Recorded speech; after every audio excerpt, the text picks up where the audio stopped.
Welcome, Brandon. This is Matt. And I'm Rachel.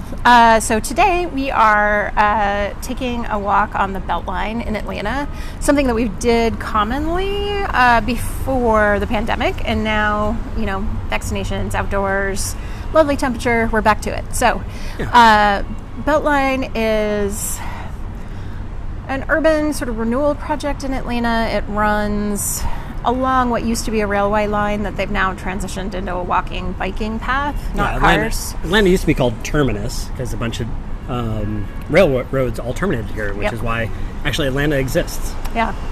Not that we have much rail anymore. I mean, some, I guess. I don't know. Sure. Amtrak goes through here. Anyway, so it's supposed to eventually kind of loop around a large chunk of the city. Right now, the area that we most commonly walk kind of goes from Midtown south and a little bit east through the neighborhoods of Old Fourth Ward and Inman Park, and we end up in kind of like Kirkwoody-ish. Is that what that is? Maybe? Kirkwood's too far south. I don't know. It goes down that far, but we won't walk that far today. Probably not today. We're probably going to do from about Trader Joe's in Midtown down to, you're going to hear some horns.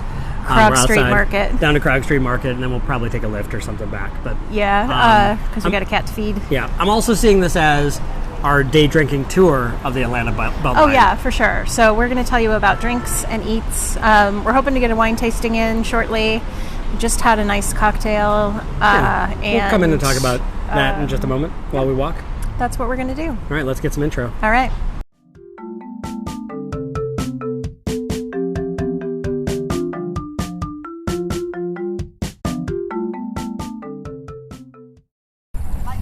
And we're back on the Beltline. We just left Pond City Market. Pond City Market was an old, Sears Roebuck distribution center. At one point, I think it was the largest building in the United States. Largest brick building in the South, I believe. Oh, just south? Qualifiers.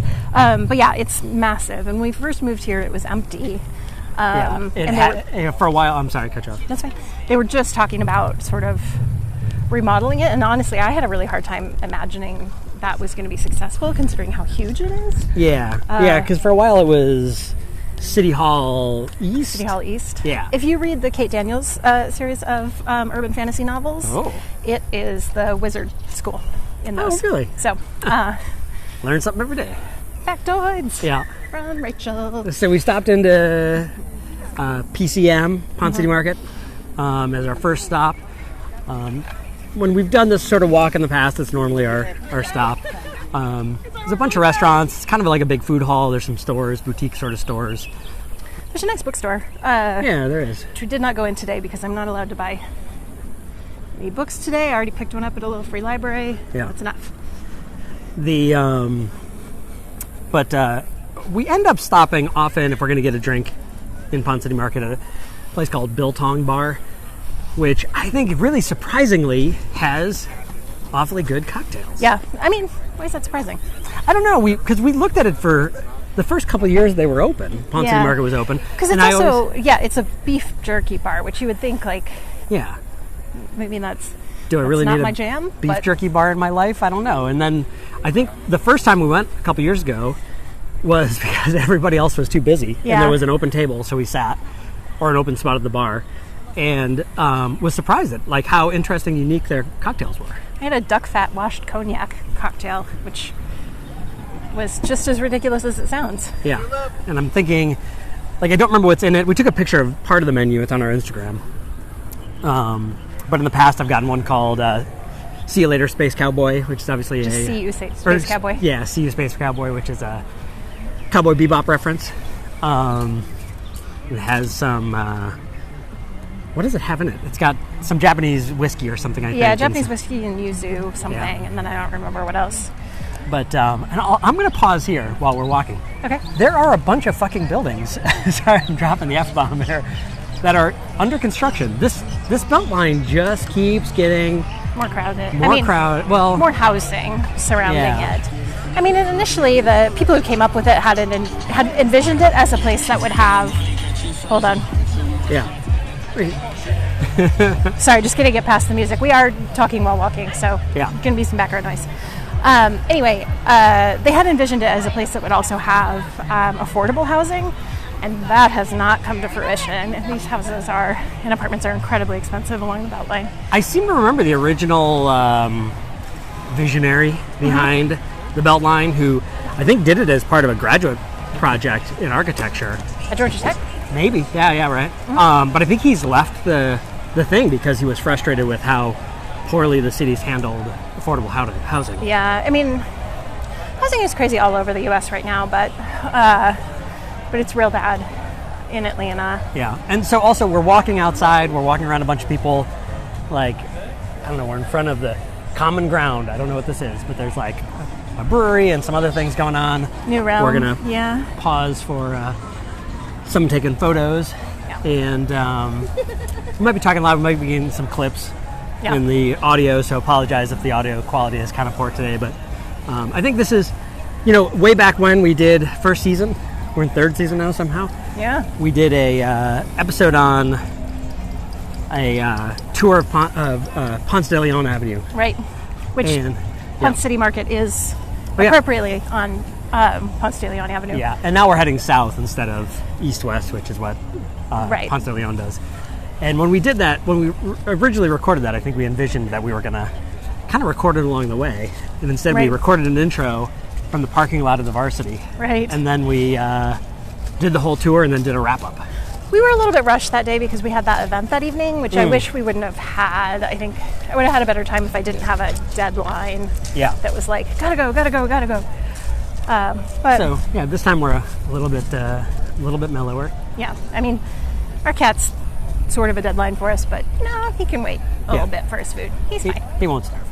So, but anyways, we stopped at Beltline Bar, and we got our first cocktail. We started with a late breakfast, so we've got some food in our stomach, but we're working towards a late lunch at this point in Inman Park, which is where we're walking now. Right. Beltline Bar, what do we have? We had 2 cocktails. You had Summer of 59? Yeah, mine had gin, sherry, vermouth, cantaloupe. I can't say that I could taste the cantaloupe at all. Yeah. And like some sort of anisey thing. But it was very martini-like. It was just all boozes. Yeah. And I had, in some ways, kind of the antithesis of yours. Mine was called Event Horizon. It had glitter in it supposedly, but it didn't feel glittery like our Dragon Con potions. True. But also had bourbon, absinthe. Ooh, a couple other things. We took a picture of it. The menu is in picture of the menu is in the Instagram. But it also had cherry smoke, and it was delivered in a glass skull bottle. Yeah, it was filled with sweet. smoke. It was pretty fun.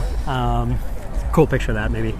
And but it was like buttery and just had an interesting mouthfeel. Yeah, it was good. Yeah, they were both good. good. Mine was very solid. So Pretty intense, both of them. yeah. So in between our house and Ponce is roughly a mile, right? Yeah. And now we're walking towards Inman Park, which I feel like is probably only half a mile from Ponce City Market. It always comes up on me a little quicker than I expect it to. Yeah. We pass by a skate park here in just a moment. Oh yeah, that's true, we do. So I'll complain about Inman Park in the next section, but I am looking forward to hopefully doing a wine tasting there because there is a very nice wine bar, or not even wine bar, wine store that does wine tastings. And then I guess I'll also talk about something. In our last episode, we talked about potentially doing a Dragon Con wrap-up. It seems that our tradition is to talk about doing a Dragon Con wrap-up and then never actually doing a Dragon Con wrap-up. I think we're just so tired after Dragon Con that, like, I need, at this point, like, I really need, like, 2 weeks to recover. I mean, I get back to work in a couple days, but, like, I'm like, especially after not socializing and not really being around people, like, this year I just needed some time to just, get back to normal. Man, Brian took the week after Dragon Con off, and I am envious. Yeah. I had time. I should have. That's the way to do it. I got to consider that. I mean, next year I might cancel Wednesday classes. We'll see. But we also did, I'm going to keep talking. We got some space here. But, we did a couple dispatches from Dragon Con, which were I really was excited about the idea, but I was a little bit awkward about recording a podcast, and the audio was probably even worse than this was. It was hard to record audio. Holy crap, what is going on up here? I don't know, there's a music festival. We're probably going to need to cut out in a minute because it's getting real loud. There's like a bunch of tents and stuff, too. But I would love to record more people and more of our friends in the future. We'll just maybe plan it a little bit better. Yeah. But we were asking people sort of like what their favorite thing of Dragon Con was. I just cut you off again. It's okay. I think I had paused. I think you're Okay. fine. Yeah. I didn't have anything else to say. But yeah, so some days we'll get you like a fun Dragon Con thing. If you're not familiar with Dragon Con, it is just a bonkers 4 to 5 day weekend Pop culture, over sort Labor of Day. Convention, fan-focused convention. Right, it's just like such an awesome time to spend 4 to 5 days around a bunch of nerds and feeling comfortable, and like judgment is so low and everyone is living their best really selves. nice. Yeah. It's so wonderful. But we'll do a proper Dragon Con some year. Yeah. Next year. I mean, when you take the full week off, Right. be able to recover a little quicker. All right, well, we're going to pause here. We're going to finish our walk to get into Inman Park, probably get some lunch, get another drink, and we'll be back. Yep.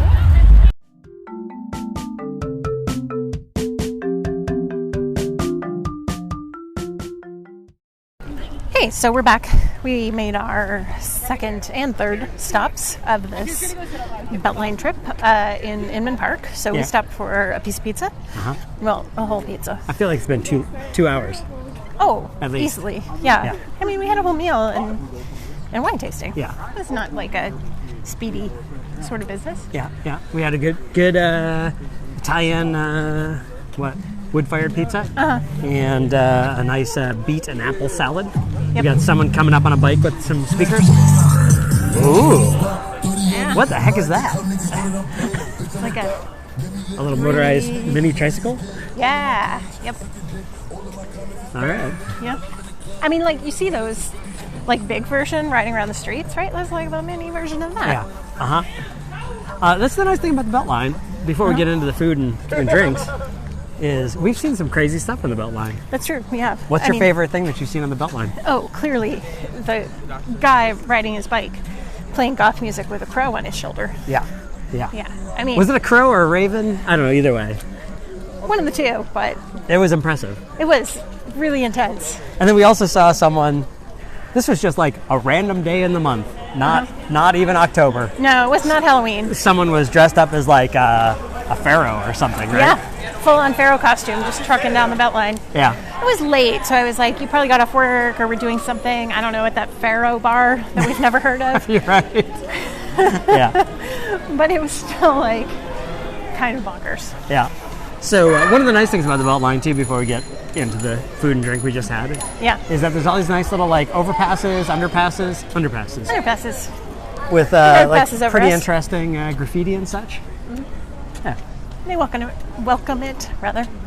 Welcome the graffiti. Oh, yeah, I think so. Yeah. So what do you think? We did pizza at Freedy. It was good. We've gotten their pizza there before. It's always solid. It's later, so everybody's gotten a little bit drunker and a little sassier. You can hear it on the Beltline. That might also be us. Yeah, totes. Yeah. It's definitely also us. But yeah, at sort of late lunch, early dinner, we did we did a couple spritzes, an Aperol spritz and a Campari spritz. Yeah. So we learned, and I don't know if this is true or not, that Aperol is made from the skin of the oranges and Campari is made from orange oil. So it is it's drier, a little bit more intense. Drier and more bitter. Yeah. It was pretty interesting. Bitterer. Yeah. Bitterer.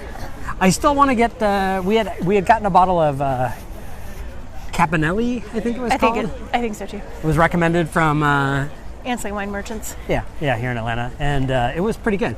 It's like a good balance of sweet and dry. I think it wasn't as dry as the Campari, but it wasn't as sweet as the Aperol, and I'm kind of a fan of that one. I think it was in between. Yeah. Yeah. We're Amaro dabblers. We dabble in Amaro. It's not Amaro, it's an aperitif. Aperitivo. We're also aperitivo dabblers. All right, both of them. I mean, they're both like herbaceous Italian. Just one's before and one's after dinner. Sure. Yeah. Anyway, so What else did we do since the last break? we had some wine. Yeah. We tasted wines at Vinoteca. It is Hispanic Heritage Month, just in general. Yep. So they had 3 wines from California that are all made by Hispanic winemakers. So we tried a Sauvignon Blanc and a Pinot Noir and a Petite Syrah sort of blend. Yeah. The I took a picture of it. It's on the Instagram. Sorry, we keep saying that. I don't remember what they were, but that Sauvignon Blanc was really interesting. That's the one that we actually bought and brought home with us. And it was, a winemaker from Chile who bought land in... Did you see that business? No. Dancing California. on the skateboard. Wow. Bought land in California, made Sauvignon Blanc. Yeah. I thought it was a really interesting balance of like a really mineral, like New Zealand, Australian Sauvignon Blanc, and fruity. but also fruity. Yeah, it was good. I don't know what fruits. I'm not that level of sommelier. No, but wow, was fruity. The Beltline got a little bit busy here. We've been walking quicker than these people, so we've all caught up to them. I think is the situation We could that's happening. take a half step, but we're also getting passed by people. Yeah, We're I going know. even faster. We're in a weird Yep. speed. All right, well, we're on our way to Krog Street Market. We're going to take one more break. And we're Probably gonna get one more drink, maybe? one more drink, some bao. Oh, I didn't even talk about the hot dog. Oh, right, you didn't. Yeah, so this place called Get on it. Little Spirit. Little Spirit, yeah. They had a little sidecar bar, which is like a walk-up door that you could get, which we happened to be sitting at next to. We're at Vinoteca, by the way, Right. if you're in Atlanta. I said that. In Inman Park. And this is where we got the wine tasting. And Now we're near Ladybird, which is very loud. yeah, Sorry, listeners. but we stopped for, or we didn't stop, we like ordered a hot dog from the place next door. A little bit too much mustard for Rachel, but wow, that was Any mustard is too much for me, so it's no, but that was like one of the fair. best hot dogs I've ever had, maybe. From the hot dog perspective. It It was like, a very good hot dog. yeah, Had some sausagey snap. and good. Yeah, it was good. Yeah. So- I wanted to find out where they bought their hot dogs from, actually, because I Definitely bet it's a plus. local butcher. We could buy them. Could be. I Hot mean, dog I've had them at an home. amazing Holman and Finch hot dog once, like 7 years ago. That was just really good too. So it's probably someplace local. Yeah. All right, well, we got a lot of people near, so we're gonna take a break. Yep. We'll be back. Yeah, we'll be back to tell you about Krog Street Market and all of my complaints.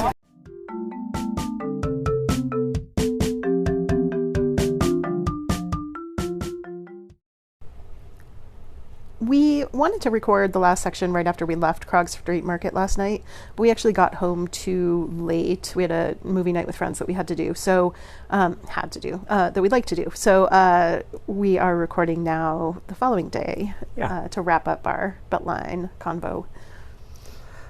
So what did we do? When we left off last, we were walking between Inman Park to Krog Street Market. Right, a walk that happens even quicker than the one in between Pond City Market and Inman Park. Krog comes up real quick. Yeah, and Laszlo is also in this episode. That's him sneezing in the background. He's got some allergies going on today. He's a little sneezy guy today. But so we jumped we popped over to Krog Street Market.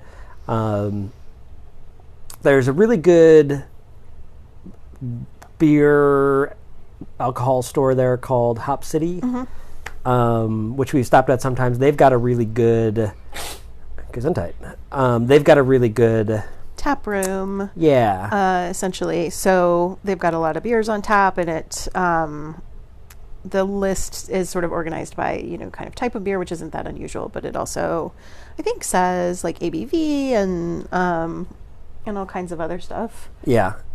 Yeah, so it gives you a good, I think, does that one give you color too? It might Yeah. not. But a good selection of stuff. Sort of like so Krog Street Market also, if you're unfamiliar with it, it's pretty neat place. It's sort of that like sort of new internal food hall kind of thing. It's very similar to Pond City Market. It's much smaller. Much smaller, yeah. It's I think like a former warehouse. We actually went there before anything was open, kind of checked it out. Yeah, because Jenny's was one of the first things that opened. Yeah, and since we're Ohioans, well, not really Ohioans, but we were in Ohio and obsessed with Jenny's there. Yeah. And now there are like 5 of them in Atlanta, I think. Right. But that was the first one. Anyway, they had huge lines yesterday, as one would expect for, beautiful day. Yeah. So, I mean, in there's a bunch of kind of outposts of different Atlanta restaurants or just different little independent restaurants that are all kind of around this. It's like a big circle shape. Places in the middle, places around the edges, and then tables in a couple areas and some outdoor space for eating too. Yeah, probably like 80% of the seating is communal. Yeah. And then there are a couple restaurants that also have interior spaces. So since we'd already been doing cocktail and wine, we decided to stop into Ticonderoga Club, which is one of our favorite places for cocktails in the area here. Always pretty interesting. Yeah, they're very good. And we sat at the bar, had really nice kind of mellow seats, talked to the bartender a bit, got a couple good cocktails. My first one was a rum cocktail, and that also had some vermouth in it. And then my second one was gin Thai basil thing that was also lovely. That one was called Spa Water. What was my first one called? Something lightning. Yeah, I don't remember. Because my first one was maybe? I don't know. Might have been. My first one was kind of a variation on a gimlet, knotting cup or something. Knotting. Yeah, it had something. knot in the word. But it was good. It was nice and sharp and fresh. And then, what was my second one? It was a grape ape. Oh yeah, grape ape. That's right. That one had vermouth in it, and was a little less sharp but nice and like balanced and still pretty fresh tasting, not heavy. Both of them, or all of them, pretty alcohol. Yeah, heavy. all forward for sure. So we were feeling good by the time we left. Yeah. We thought about getting food there, but everything that they had was really kind of meal sized and not. They didn't have. I mean, maybe those plates were shareable, but it all felt like a little bit bigger than I wanted. Yeah. So we ended up grabbing a Korean Philly at a place called Fred's Meat and Bread. Alton Brown said that was the best Philly he'd ever had, actually. Alton Bread? Alton Brown, Okay. Atlanta-based Food Network star. Yeah. Well, that's interesting. Wasn't quite as good. It did come with some kind of mayonnaise sauce on it that... I don't remember being on there in the past. Maybe we asked for it. But we always probably asked for it not on there. Anyway, it was fine. It didn't get in the way too much, but I seem to remember more kind of candied jalapenos in the past. Yeah. It didn't seem quite as intense. And it was good. It was a solid Philly. I really enjoyed it. A solid spicy Philly. It sat around for like a good 25 minutes because we took a car home and then fed the cat and then jumped on a phone call with our friends and so I think some of it wasn't as fresh. It wasn't as you got hot, it straight out. But it was still really good. A nice top to the day of snacking and drinking. That was fun. So we split one of those. I picked up some completely rando drinks at Hop City. So I got a David Bowie beer. I got a 88 miles per hour beer. I'm really curious about whatever that orange wine thing you got is that you didn't even realize was orange wine. Yeah. Rachel's been sampling cans of wine. Yep. As part of our, you wouldn't know it from this day drinking walking tour of the Atlanta Beltline, but we've been trying to drink less, and we have been drinking dramatically less. But but as a result, you don't always want to open up a bottle of wine if you're only going to have wine one day during the week, because then you've got this bottle of wine sitting around, or you end up just drinking the whole thing. So. Toying with cans and other things that let you. Yeah, we've tested out. I've tested out a bunch of different cans. Mail order things that you can get at grocery stores, things that you can get at liquor stores, like this one. I hadn't seen this one before. I did not realize it was orange wine, whatever that means, until just this morning. Now, the thing that is also a little weird here is that most cans of wine are also a half bottle of wine, so it's sort of we've never split a can of wine, so you're always drinking half a bottle. Yeah. And I'm maybe not drinking that night or doing something else or something, but... Those other ones some of them are smaller. Those Archer Roost ones are smaller. Yeah, I was going to say those are nice, that are a little different. And you also said they're They're good. Like the yeah, better ones, right? Actually, so if you Yeah. want to mail order some cans of wine, I recommend Archer Roos. Yeah, It's got if a moose you're on the label. if you're looking to limit your wine drinking and can't trust yourself to like a box, that would probably end up being more than 3 glasses of wine if it was just a visit back to the fridge or whatever. Let us know what you're drinking or what's any good. Yep. So that pretty much wrapped things up.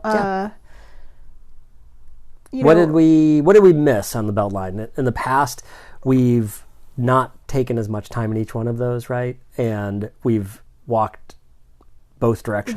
So we only did about 5 miles today. Yeah, and that was enough. Like, I ended up with some blisters. My feet just aren't quite as used to walking as much since, I didn't for so long. We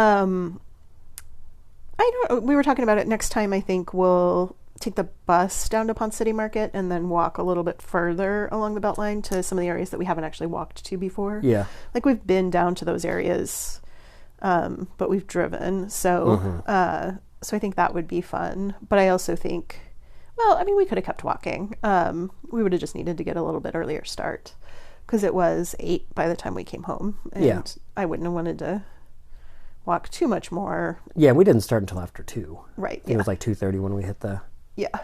So, but yeah, so I guess we also watched Flatliners, if you're interested in that. We did, yeah. I don't know if I would recommend watching Flatliners Probably again. not. I was thinking about it this morning, and I was like, the whole movie was so dark. It's like they filmed... it must have been hard to film with that kind of lighting, because it was very dark, like every scene. Yeah. I think the whole thing takes place at night. I don't think there's like 2 scenes that are in the day. And it's just them dying and bringing themselves back to find out what happens after they die. It just feels like the director was like, all right, Lost Boys was pretty successful. I like that movie, The Crow, which hadn't actually come out yet. Because The Crow came out in like 92 or 93 or whatever. This was 1990. But it has sort of like a Crow feel or something. It does, to it yeah. as well. It's got like kind of I wonder if there's like a 90s gothic sort of... Yeah, a subgenre. Aesthetic, yeah, from that time period. 90s noir or something. Could probably think of some other movies that fit into that. Yeah. Anyway, it was okay. Like, it wasn't the worst movie I've seen. But I think there are better, like, sort of... I don't know. I'd probably even prefer The Crow, honestly. Yeah, that was at least corny. Yeah. Anyways, we all set on this one? I think so. Yeah. Thanks for listening. Let's see. What are we going to come back at you with next? We are going to another getaway, but we already did an episode on getaways. So you probably don't want to hear another one. Fair listeners. We'll sort it out. Yeah. But in the meantime, let us know what you thought. If you have if you live in Atlanta or have been in Atlanta and walked the Beltline, what's your favorite place to stop for cocktails or snacks? There's lots of places we haven't ever stopped. So, and if you're not from Atlanta and you have a city or you visited a city that has something similar, which is sort of those reclaimed roads. I know there's a famous one in New York City. Yeah, that elevated one. A few other ones. Let us know your favorite converted pedestrian area. Yeah. And we'll maybe check that out when we get into your neck of the woods. Cat sneezes. Yeah. All right. Thanks, everybody.